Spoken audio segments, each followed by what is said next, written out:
কেউ যদি আমার মোবাইল ফোন নিয়ে ফেসবুক ওপেন করে তাহলে সে কখনোই ফেসবুক ব্যবহার করতে পারবে না। এখানে লেখা রয়েছে ফেসবুকে প্রবেশ নিষেধ, শত চেষ্টা করলেও ব্যবহার করতে পারবে না। আবার যদি গ্যালারি ওপেন করে তাহলে সে কখনোই গ্যালারি দেখতে পারবে না। এখানে লেখা রয়েছে যার ফোন তাকে না বলে গ্যালারি ওপেন করা যাবে না।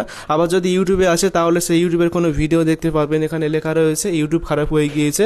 এখন কথা হলো কীভাবে দেখবেন, তার জন্য ফোনের ভলিউম বাটনে 4বার চাপ দেবো, 1 2 3 4, তাহলে খুব সহজে আমি ইউটিউব ব্যবহার করতে পারবো। এই কাজটি আপনার ফোনে কীভাবে করবেন, এর জন্য একটি অ্যাপসের প্রয়োজন। তার জন্য হোম ব্রাউজারে গিয়ে সার্চ করবেন এক্সপার্ট মিস্ত্রি লিখে সার্চ করবেন। তারপর expertmistri.com প্রথম এই ওয়েবসাইটে আসবেন।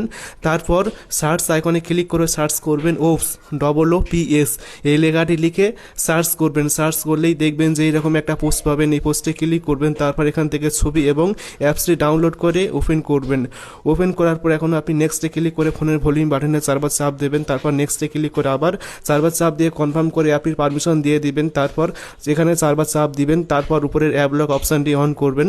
অন করার পর আপনি যে অ্যাপটি লক করতে চান এরকমভাবে সেই অ্যাপের পাশে তালা আইকনে ক্লিক করবেন। তারপর ব্ল্যাকে ক্লিক করে কাস্টমে ক্লিক করে ফোনের গ্যালারি থেকে এরকম ছবি সিলেক্ট করবেন। তারপর ছবিটি পুরোপুরি ক্রপ করবেন। ক্রপ করার পর উপরে ক্রপে ক্লিক করলে এই অ্যাপটি এরকমভাবে লক হয়ে যাবে। এবার অ্যাপটি ওপেন করলে এরকম লক শো করবে। 4বার চাপ দিলে এই অ্যাপটি ব্যবহার করতে পারবেন।